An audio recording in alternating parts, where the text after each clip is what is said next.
I'm Amelia Phillips, and this is Unlonelied by Poems. Thanks so much for tuning in to our very first episode. I know you've been waiting patiently, and now the wait is over. We have a brand new professional setup with a camera and a microphone, and we're all ready to bring you the best poetry resources on YouTube and beyond. For those of you who don't know me, I'll tell you 5 quick facts. 1. I'm the author of 4 books of poetry from the University of Akron Press. 2. I teach in the MFA writing program at UNC Greensboro. 3. I have a dog named Grady who will occasionally photobomb this channel. 4. I'm definitely not a lumberjack, even though I look like one. 5. I've been told all my life I have a voice made for radio, but hopefully not the face. But enough about me. Let's talk about the channel.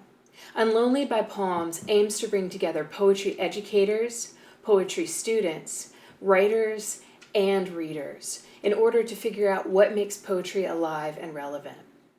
With every poem we look at on this channel, we'll take the approach of a poet, trying to figure out how a poem works. With every video, I'll bring you a poem, a few insights into its close reading, as well as a writing exercise based off of the text. Above all, I hope you find this content useful, engaging, and fun. As you can see, it's a one-person operation here, and it's incredibly homemade. If you'd like to support us, please make sure that you like this video, subscribe to our channel, follow us on Twitter or Instagram at unloneliedby, or follow the link in the description to our Patreon to help us keep the lights on. Today we're going to be looking at the poem called The Joy of Writing by the Polish poet and Nobel laureate Wisława Szymborska. Information about the translation appears in the description below. If you'd like to just hear the poem and skip the pedagogical content, be sure to check out our poetry readings playlist over on our channel. Alright, so let's jump in. The Joy of Writing by Wisława Szymborska. Why does this written doe bound through these written woods? For a drink of written water from a spring whose surface will Xerox her soft muzzle? Why does she lift her head? Does she hear something? Perched on 4 slim legs borrowed from the truth, she pricks up her ears beneath my fingertips. Silence. This word also rustles across the page and parts the boughs that have sprouted from the word woods. Lying in wait, set to pounce on the blank page, are letters up to no good. Clutches of clauses so subordinate, they'll never let her get away.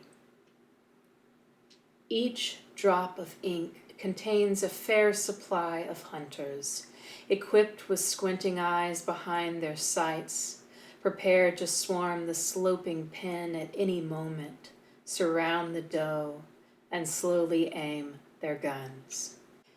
They forget that what's here isn't life. Other laws black on white obtain. The twinkling of an eye will take as long as I say, and will, if I wish, divide into tiny eternities, full of bullets stopped in mid-flight. Not a thing will ever happen unless I say so. Without my blessing, not a leaf will fall, not a blade of grass will bend beneath that little hoof's full stop. Is there then a world where I rule absolutely on fate? A time I bind with chains of signs, an existence become endless at my bidding? The joy of writing, the power of preserving, revenge of a mortal hand. Okay, so after listening to my reading, I highly encourage you to read it aloud or have one of your students read it aloud, just to get another perspective on the poem. If you're new to poetry or your students are, this is a great poem to use in answering the question, what is a poem or what is poetry? This is also the perfect occasion to talk a little bit about the form of the Ars Poetica. That is a poem that's about poetry. On our blog, you'll find some links to some definitions to those concepts, as well as the full exercise. That's all linked in the description below. Follow the instructions on our blog for a full and fulfilling discussion about this poem. What I personally love so much about this poem is how playful Szymborska is as she writes her Ars Poetica. It's an incredibly meta poem in that she's writing about writing the poem and creating an extended metaphor in which the drama can take place. Be sure to ask your students or ask yourselves, what's the dramatic situation here? What's going on? And there should be several layers to that answer. One, there's the doe in the woods, and there's the hunters hoping to shoot her. Two, that doe in the woods has been created by this authorial figure, as have the hunters. So what's the role of the author in this piece? What is that revenge of a mortal hand? These are great questions to ask, and it really brings up questions around ethics and morality as we write. What power do we have as writers? You can use these questions to launch into the creative writing exercise titled The God Complex. Writing exercise, a God complex. With Szymborska's The Joy of Writing as an example, write an Ars Poetica in which you, the poet, or else an invented character of, quote, the poet, writes or rewrites a dramatic situation.